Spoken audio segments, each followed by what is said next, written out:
And I think either the first or second question was about a Patrick Troughton story.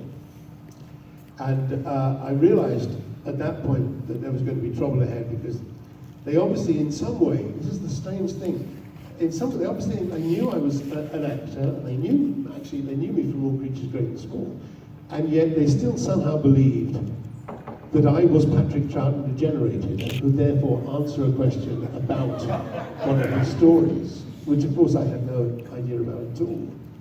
And then I made a terrible mistake, because I was a bit punch drunk and a bit flippant, and I remember them asking me, you know, how do you approach the part of Doctor Who? And I said, rather flippantly, I admit, I get the script and I learn the lines. And there was a kind of awful silence. Oh no. But it was fine. Except I think it was that convention where John Lennon had just been shot.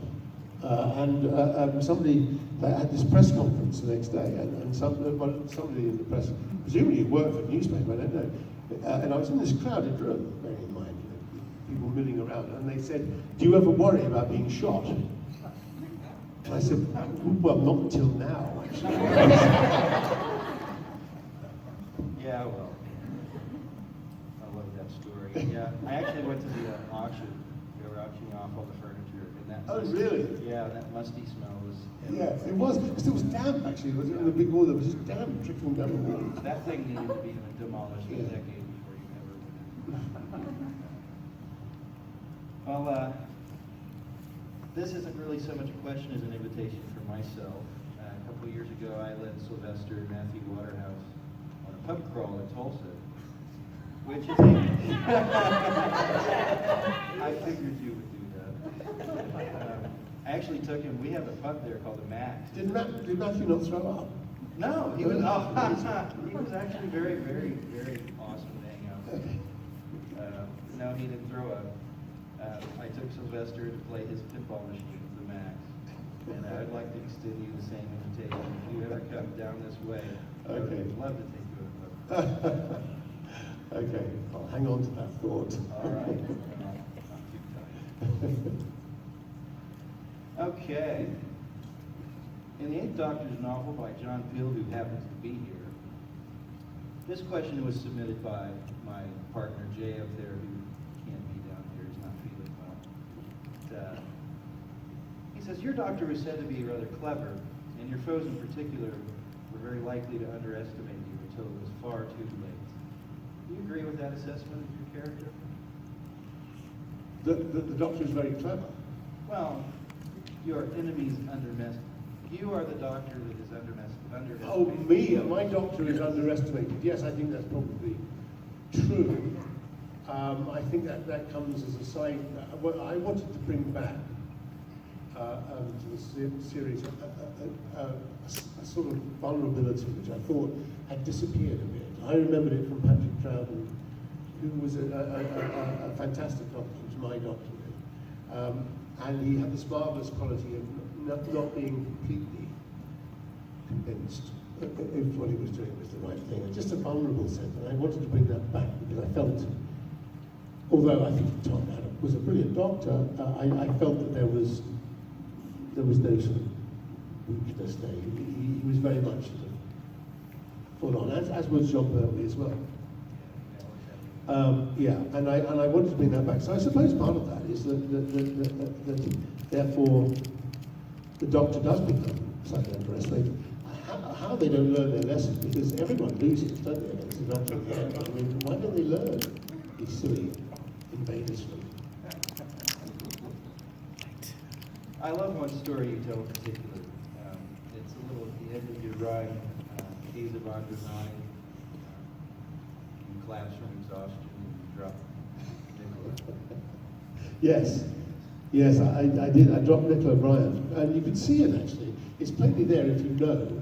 You can just see her disappear from the bottom of the frame. And I think they just removed the thud as she hit the ground in the sound edit. Yeah, because bless her, it wasn't her fault. But I in these things, I suppose because I was younger, they don't think twice about it. They just said, okay, so you pick Nicola up and you just run the last 100 yards up to the TARDIS. And then you go through, and that was fine a couple of times. And then by take 3, my arms started to go numb. And I said, I don't know how to do this much longer. And I managed to get to the TARDIS door, and then she just went,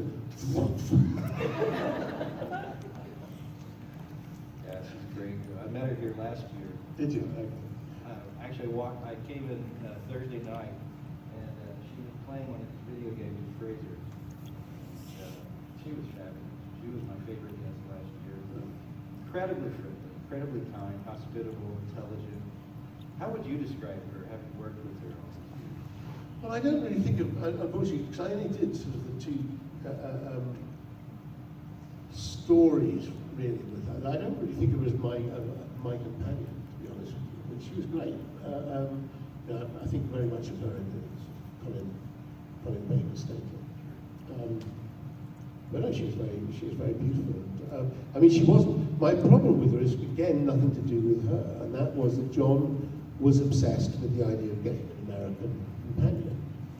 And I questioned, if you're so desperate to get an American companion, why don't you get one instead of someone who's pretending to be American?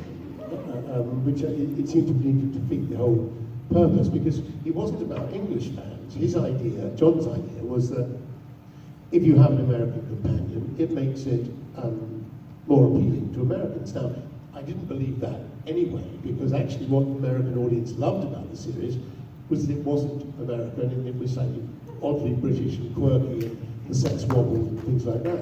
And that's actually what everyone loved about the series. It didn't follow the usual patterns of American series, which were great, but they were very much formulaic, if you like. But he still felt that the viewing figures, actually he was probably talking about foreign production money, actually. I think he probably, way ahead of his time, he had the idea of doing a story in America, probably. But if you're going to do that, then really you ought to be looking for an American to play the part, rather than someone, as I say, who's not going to pass his muster in Britain, but really doesn't, with the best will in the world, pass muster over here. So that was my problem. As I say, that's nothing to do with it. Just that was the idea of the companion. That being said, her American accent improved significantly. Finish up. Yeah, sure. So back to Big Finish. Big Finish has, to many fans, including myself, become really the main source at this point. I love the new series. I really do, but Big Finish is the continuation that I want. So how do you feel that Big Finish has shaped you as an actor, and also the evolution of your character? Well, I've not really thought about it in those terms. I just love the idea that we can carry on doing the stories, and the clever way in which they either slot them in between stories that happened, or we go off in a different direction entirely sometimes. And now they're doing this thing where the older doctors meet the newer enemies, for example, after the Vegan Nature story. I think they do a fantastic job, and the quality of the writing is great. I don't think too much about how it shaped me, except it's just given me an opportunity to carry on doing it. I never tried to think, okay, all these years have passed. I just do it as I find it on the script, and I think it works okay like that. And, some there are, like all these stories, there are some that are great, some that are not so great, but generally speaking, they're of a fantastic high standard, I think. Okay, I want to talk about your new book a little bit. Oh, my new book? Yeah. Is There Life Outside of the Box? Has anyone in here read it? I know she has. Well, review it on Amazon. Actually, there are a couple lines in there that have me chuckling. There was one line you were talking about. I'm going to skip that one. Oh. Okay. It must have been memorable then. No, I get that with names sometimes. Okay, you have a list in there. It's the reason I hate conventions and the reason I love conventions, and I wanted to read the whole thing, but oh my God. But the best bits, there's one in particular. If you're busy, it's exhausting. If you're not, you think no one loves you, and you're probably right. Yeah, it is, and it's true. You know, you come to these things, and it's fantastic when there are a lot of people there. And by day 3, your face is kind of set in a permanent locked position of hi, and you just get tired. I think someone was talking about something with Colin Baker last year, and they were talking about somebody trying to video him or something, and there was some incident, and he said, oh, well, it was day 3, which is about sums it up. I mean, maybe you'll suffer from it. It's a long time to do these things for, and it doesn't seem like it's work. You know, I'm sure you might think, well, it's easy to just come along and sit at a table and sign things and then do your panel here. But I suppose it's just we're not used to being us, that's the thing. We're used to playing other people, and that's fine. But when we have to be us, actually, it's not always, I'd say, relaxing for us. And immediately, of course, then, the moment the cues die down, you think, well, hang on a minute. They love me. That's fine. So you can't win, basically, was the point of that. We're such difficult pains in the arse, the actors. You cannot win. If there's too many of you there, we don't like it. If there's nobody there, we don't like it. All right, here's another one. Visiting places you never knew you wanted to go, where people in strange costumes and gallons of green body paint spend the weekend telling you how amazing you are. It doesn't get back to the good thing, doesn't it? Yeah, that's perfect, that's brilliant. No, I mean, somebody said to me, do you enjoy these things? I said, well, you are spending a weekend where people are telling you, I mean, they're probably lying, I admit. But they spend the entire weekend going, oh, you were my doctor, or you're amazing, or you're awesome. And so your main problem is keeping your feet on the ground, not thinking by the end of the weekend that you're absolutely brilliant. But it's very nice. It's very nice that people feel that way. Of course, they probably say the same thing to Colin Baker. But anyway, I would say that's just the way it is. We're the same person after all. My favorite one, and I could see myself doing this if I was a celebrity, and this is the good list. Wandering the dealer room like a fanboy and thinking, hey, I'm the doctor. It is, but it's pretty brilliant, isn't it? That's why we envy you.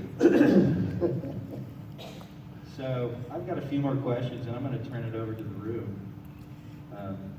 One thing that's been on my mind lately, watching a lot of the publicity, and then bringing a lot of the classic doctors back for the 50th anniversary. And I don't want to get, all Maury Povich here, but suddenly it's the 50th, and Tom Baker, who has disavowed any fandom appearances whatsoever, suddenly he's actually in it. He's on stage with you guys, albeit 10 feet away on the other side. Yeah.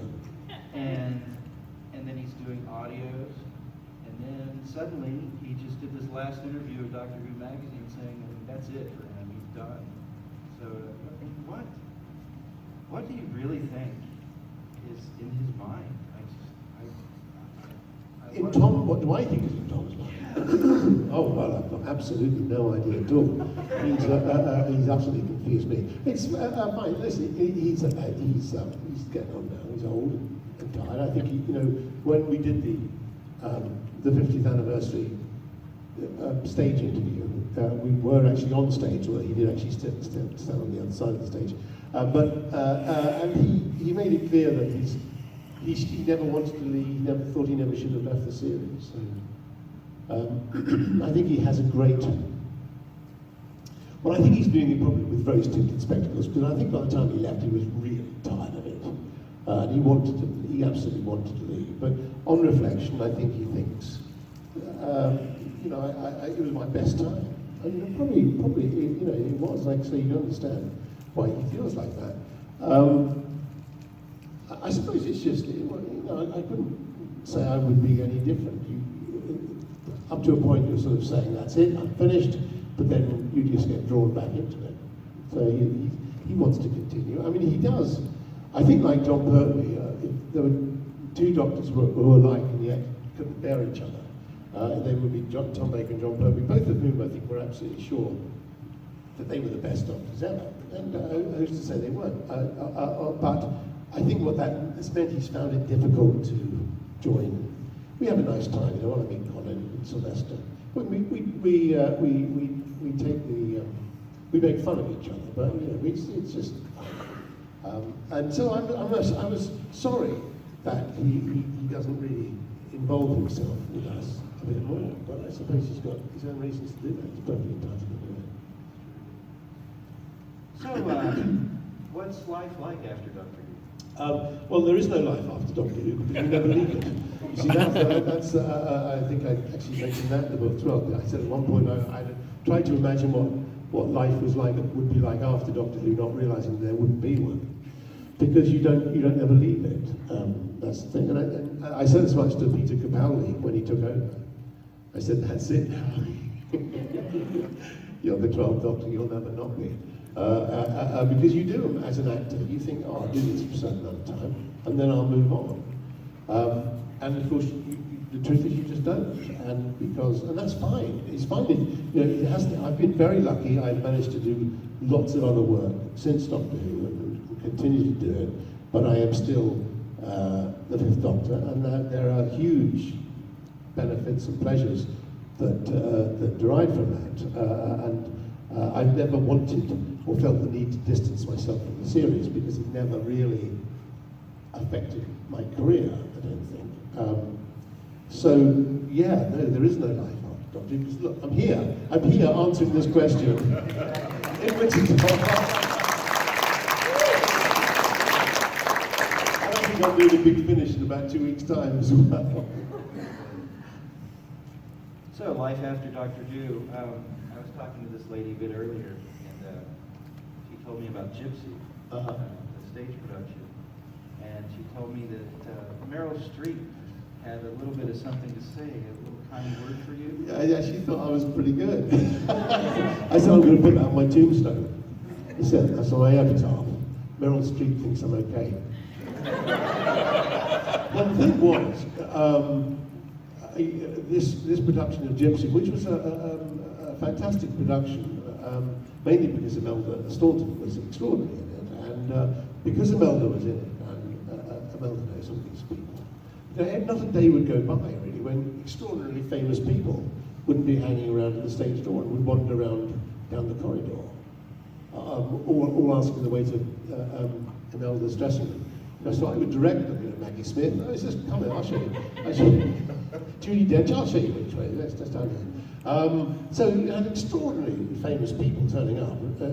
The best ones were famous Broadway producers who would turn up at this stage door, and the stage door man wouldn't know who the hell they were. Of course, unless he recognised them, he wouldn't know who they were at all. But it was like a stream of very, very well-known people. And Meryl Streep, among others, thought I was okay, so I was very happy. Maybe I'll just put I was okay and then just list various Hollywood actors and who said as much, so in some way. So, can you tell us a little bit about some of your upcoming projects? Fish with Bicycles? Fish Without Bicycles. Fish Without Bicycles. Yes. This is a film that is produced by my daughter, which I'm not allowed to tell you anything about, actually, but much. Anyway, I'm in it, and I think she's also got David Tennant in it as well, whoever he is. he's some newcomer, I think. He'll do okay. Yes, and various, very good actually, British actors, very good cast indeed. And I start work on that. I'm not doing a great deal in it, but I've done myself up. I think at the beginning of November. And I'm going back on Tuesday night, I'm doing a horror film. Oh dear. It's come to this. Anyway, I'm doing a horror film. I think it's called End of Term or something. And then I'm doing another series called Liar for ITV. So I'm pretty busy actually, towards the end of the year, yeah. Yeah, it'd be exhausting. Yeah, I am. I'm exhausted just mentioning it. So this is a question I like to ask all of my guests. Any charities that you're working with that you'd like to give a shout out to? Well, I have two charities. One is the Down Syndrome Association, and the other is Janet Fielding's project, Motorhouse, which is very good. I think a very worthwhile thing she's pursuing, trying to turn a derelict building into an art centre in Ramsgate. And so those are the main two that I am associated with. Also, Action for Children, actually, as well, I'm involved with. So, should I shout those? Shout them and interrupt us. Okay. I'm going to turn this over to you guys, but before I do that, I'm going to shout out this lady I've been pointing to over here. Her name is Mary Ellen, and she runs an extremely busy Peter Davison fan page. And I met her earlier this morning. She actually lent me the book, and I read probably about a quarter of it before she came here. And I think she might have a couple questions for you. Hang on. All right. Okay. Well, yes. He's actually asked for one ask, but have you ever been offered a role that you really wanted? Did I what? Have you ever been offered a role that you really wanted but you didn't get? Yes, I've auditioned for parts which come down to the last year and things like that. I'm quite fatalistic about those things. I don't hang on it too long. I have about 15 minutes of despair. Like, that is the end, that's the last job that I'm ever going to be offered. And then you just get over it. Because thankfully hasn't been so far. So yeah, but to name them, I don't know if you wouldn't know them actually really, but they're just sort of series over the years that have come on. I haven't quite managed to get it right, obviously. Next question. Well, I mean, this lady in this little girl in the front here, she won a competition, a trivia competition. 7 questions she got right. Beat the pants off all the adults, apparently. Very good. Congratulations. So, this is going to be her question. She assured me her question is going to be very, very good. What is your favorite story to tell about something that happened on set of Doctor Who? My favourite story to tell. Can't tell that one, you're 15 years old. What? Mom says it's okay. No, well, my favourite story, really, because it just made me laugh so much, and is the Janet Fielding story. It's just in the book, actually. But it is, I did rather like it. It's just that Janet, you see, Janet was just, especially at that time, she was just always complaining about everything. And then it rubbed off into the character. I think it was because the character as written was always complaining about everything. So in real life, Janet would complain about everything.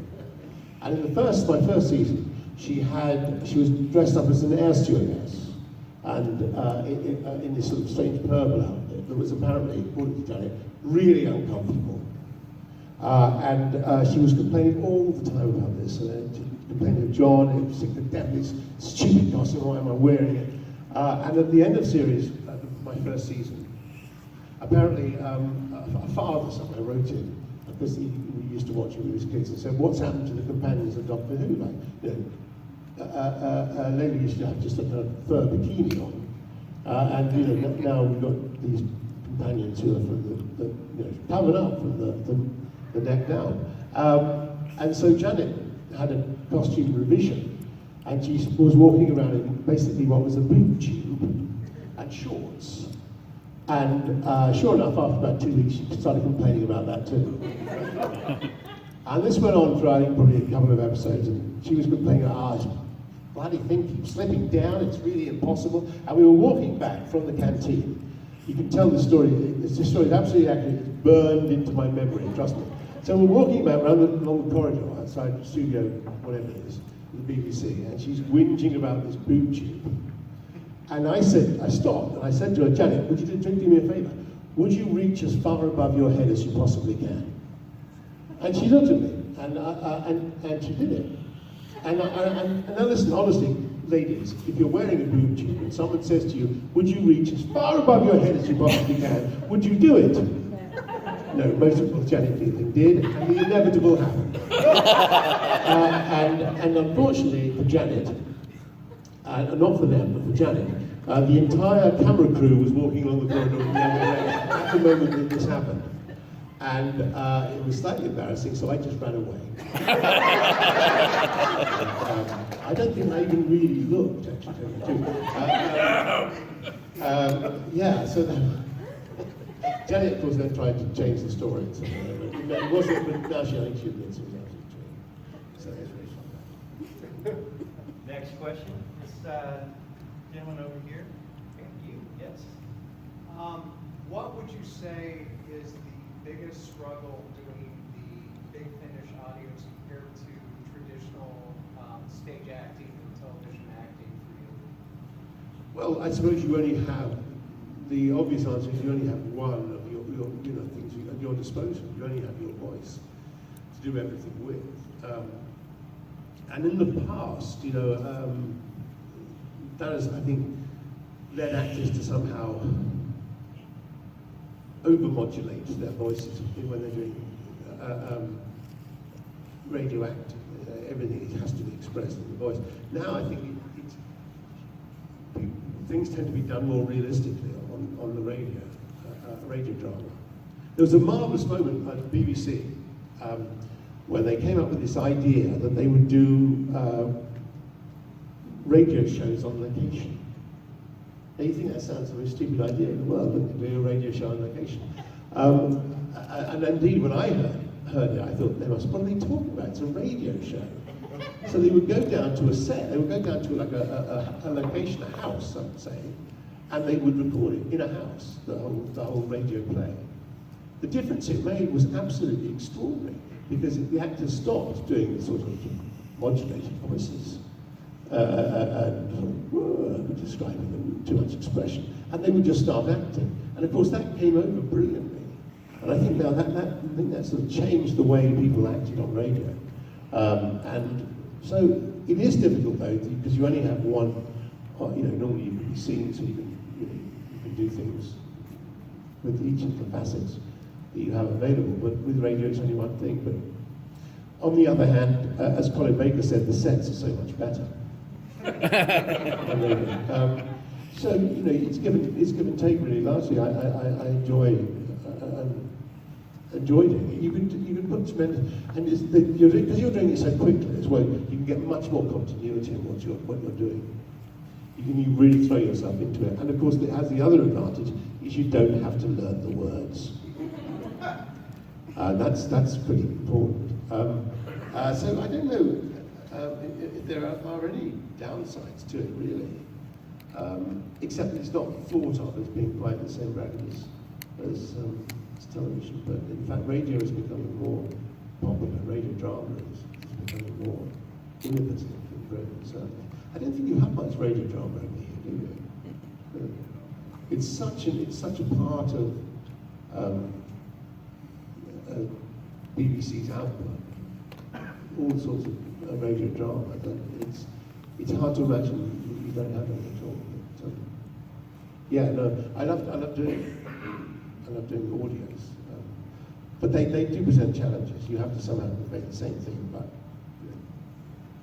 do it in a realistic way. You, sir. Yes, the master, when you were Dr. Who, Anthony, had a lot of disguises. Yeah. Which did you find the least convincing?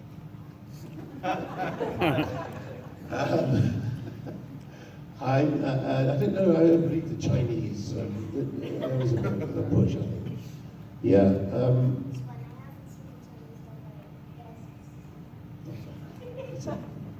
So we can have a chat about that. Yeah, I didn't think that was. But, I think it was one of those things that John, having tried it once, thought, "Oh, we'll get Anthony to dress up as in disguise yet again." So, and Anthony probably quite liked it, but he was kind of in disguise in real life. Anthony, there was a side of him which was his whole life was a kind of disguise. I was very, very fond of him, but he it was hard to get at the real Anthony, I think. He's an interesting character. Yes? You don't do a lot of American television, so how did you get the part of Magnum? Well, they decided, because I think it was at a time, and we're getting close to that now, when it was almost $1 to a pound.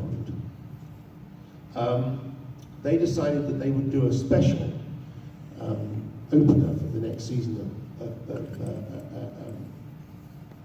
the show in Britain. And they just came over with suitcases full of money, really, Universal Pictures. And they hired this place called Leeds Castle in Kent, which is usually international conferences and very high level. And they just hired it. They said, oh, we'll have it, butlers and all. And we all stayed there. And so they just cast the show. I have the unfortunate,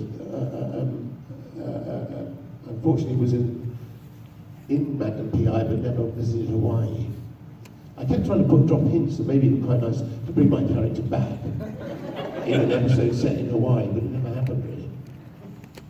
Yeah, so I was just, it was meant, because the, I don't know if you're familiar with Magnum, but they work for this character who never appears. He's meant to be British. I think you hear him, don't you?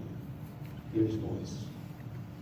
But he's meant to have this big country house in Britain, and this was it. John Hillerman loved it. He wanted to take the butlers home with him. In fact, they were all pretty keen on taking the butlers home with him, actually. But they were a very nice bunch of people. Tom Selleck was great, really nice.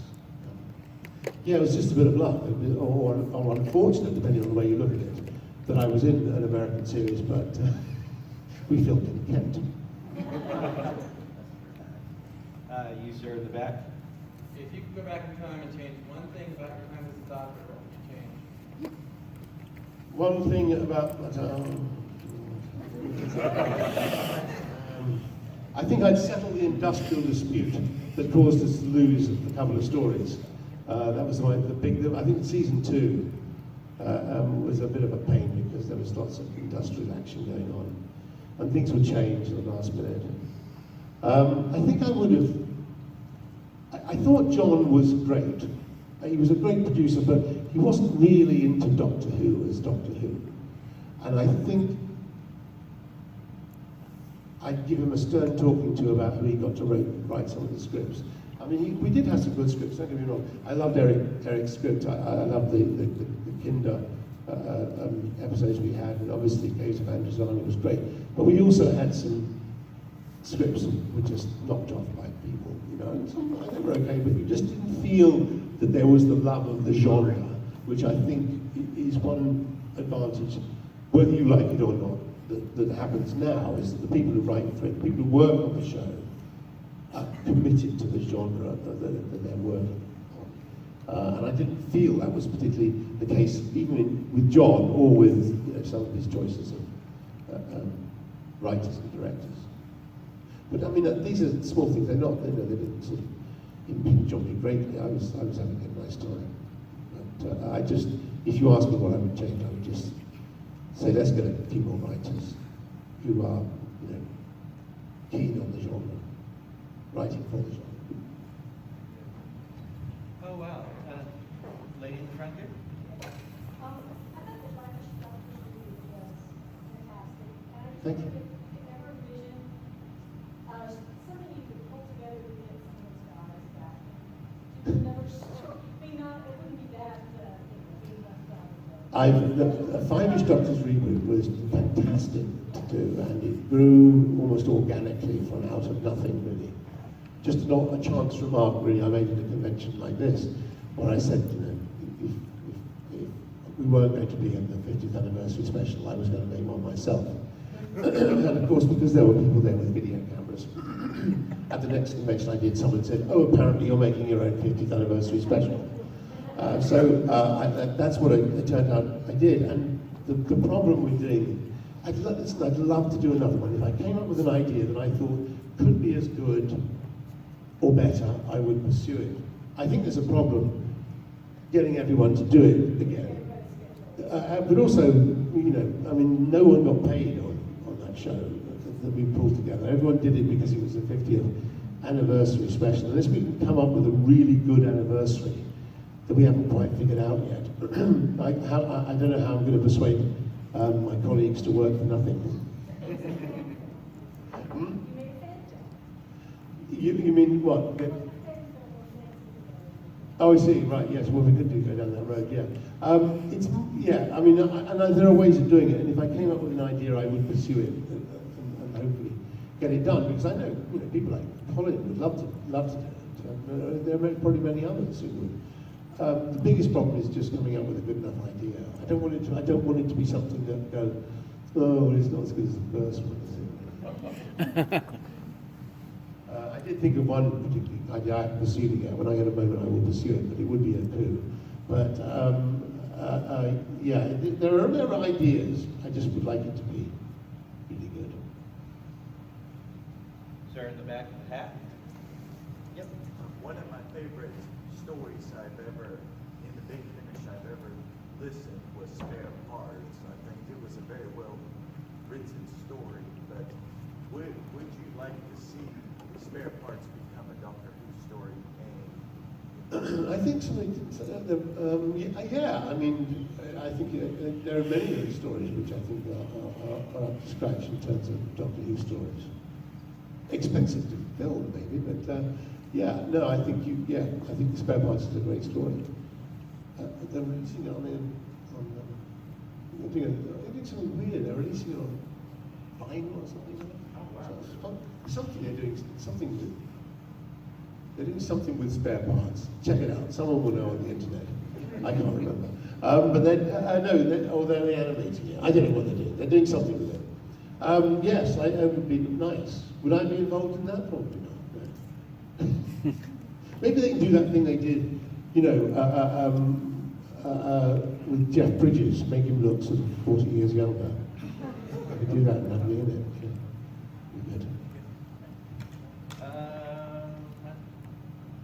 Pertwee. Or wait, are you Baldy? Okay.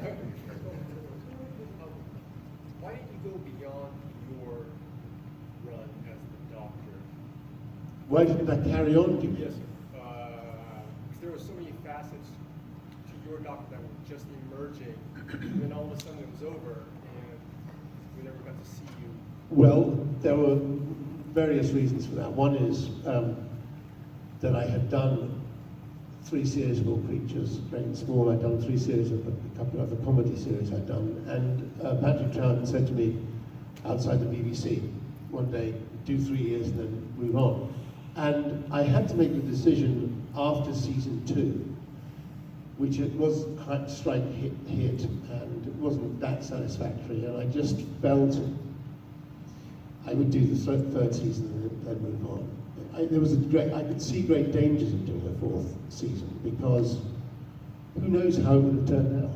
I mean, had the stories been more like Days of Androzani or that ilk, I think I probably would have stayed on. But the reality was I was still quite young and there were other things I wanted to do. And Tom had been finding it difficult to move on to other stuff. He hadn't just walked into other jobs. I thought if I stayed for too long, that's going to be me. And so I decided to leave. But it was a very early decision. I remember where I made it when we were filming the All Creatures Great and Small special, and that was after season 2.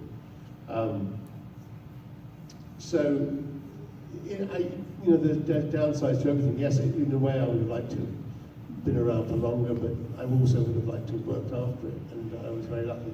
I managed to do that, and the job I got after that, Doctor Who, the producer told me after we'd been filming for a couple of months that it had been very touch and go whether they had cast me because I'd been Doctor Who. Because it was a period drama, and they didn't think, they were very worried about having somebody just been in the TARDIS in this period drama.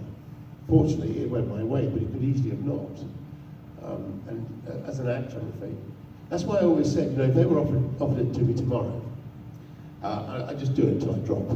That'd be fine.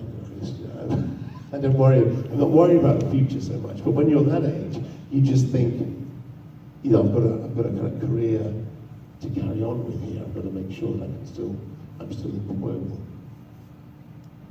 It's not a guarantee, at least it wasn't in that case. Now you see, now doing Doctor Who is a guarantee of much greater things. In those days it really wasn't. People didn't walk out of, look at what's happened to the companions in recent years, and the Doctors.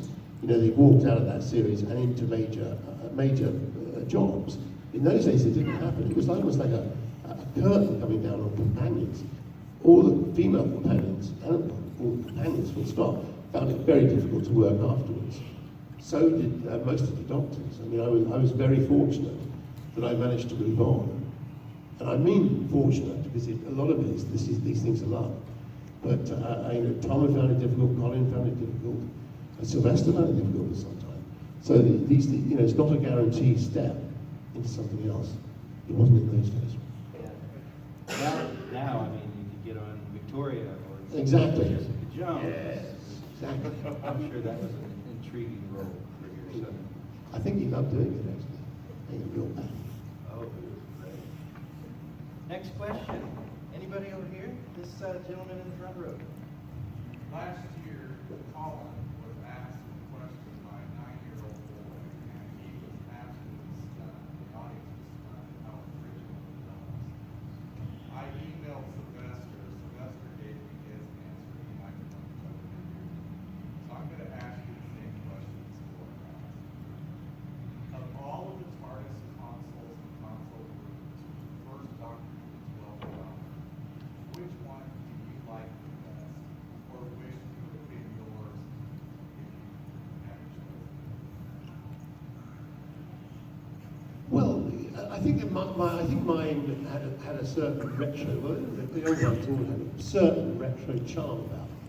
I had extra buttons, which I was very excited about at the time, because I felt I could just press as many buttons as I could and give the sound department nightmares when they added the beeps afterwards,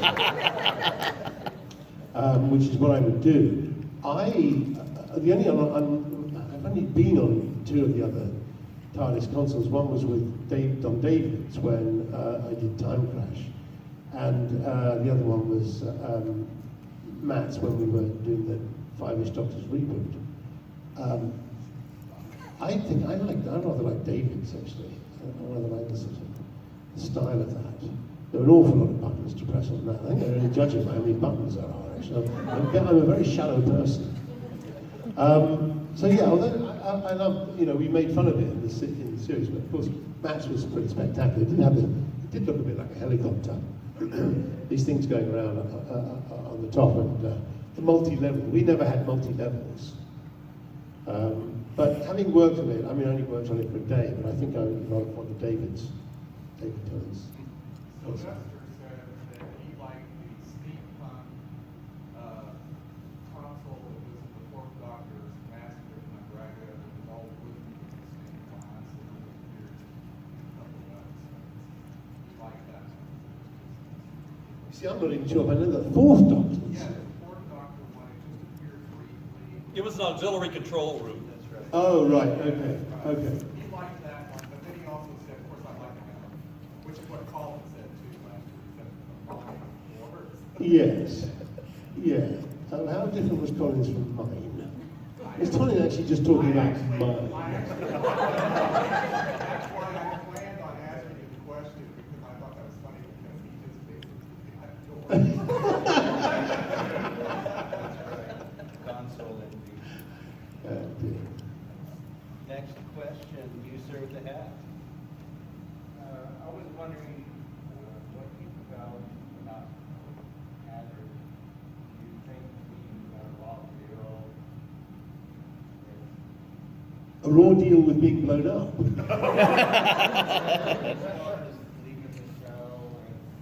No, I don't think he got a raw deal, really, to be honest with you. He was... There were too many of us in the TARDIS when we started off. And when I started off my season, I was surrounded by companions. And I think it was fairly well agreed that one of them had to go. John's inclination was to get rid of Nissa. It's me. John's inclination was to get rid of Nissa, which I didn't want him to do, because I felt that one, had they worked, going back to this thing about writing, had they really worked on Nissa's character a bit and given her a bit more to do, she was a very, I thought, a very good companion. But they didn't really know how to write for companions. That was the problem.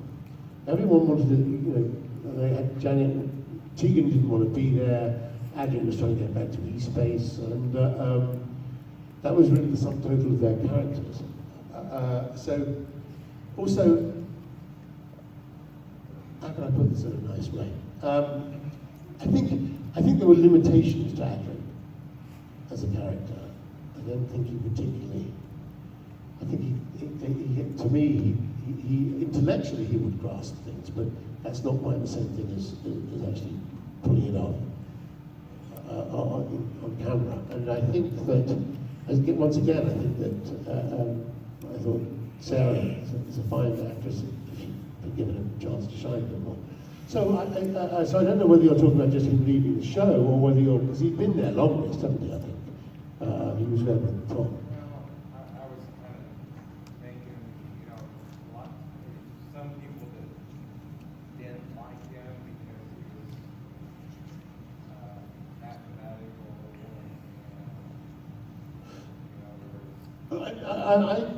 It's nothing to do with liking him or not. I just think there were too many people in the TARDIS, and one of them had to go. And in the end, he drew the short straw. I may have cut it and put it in the producer's hand. No, that's not true. But I had had second thoughts since about whether we should have blown him up, because it seemed to affect people rather badly. I probably wasn't aware of that, but it was more home to me. As mentioned in my book, but I'll repeat the story in case you haven't told it before. I just thought it was a great way for him to leave, Patrick, because it was a dramatic way to leave. He's trying to save the Earth, and he gets blown up in the process. It's a heroic death. But then, years later, when the series came back, produced by Russell T Davies, who of course was a huge fan of the series, of the classic series, they had a storyline of Rose, and the rumour was, in the British press, that Rose was going to die in the following week's episode. And my children, my young boys, were very, very keen on Rose. They love Rose deeply, and madly. They'd heard about this rumour, so I emailed Russell T Davies and said, is it true that Rose died? Because if it's true, I don't know if I should let my kids watch it, because they're very emotionally attached to Rose. And he sent me back an email which simply said, what do you care, you killed Adric. Which really brought home to me that the fact maybe it wasn't the smart thing to do. But... Wow, well that was our last question we have time for.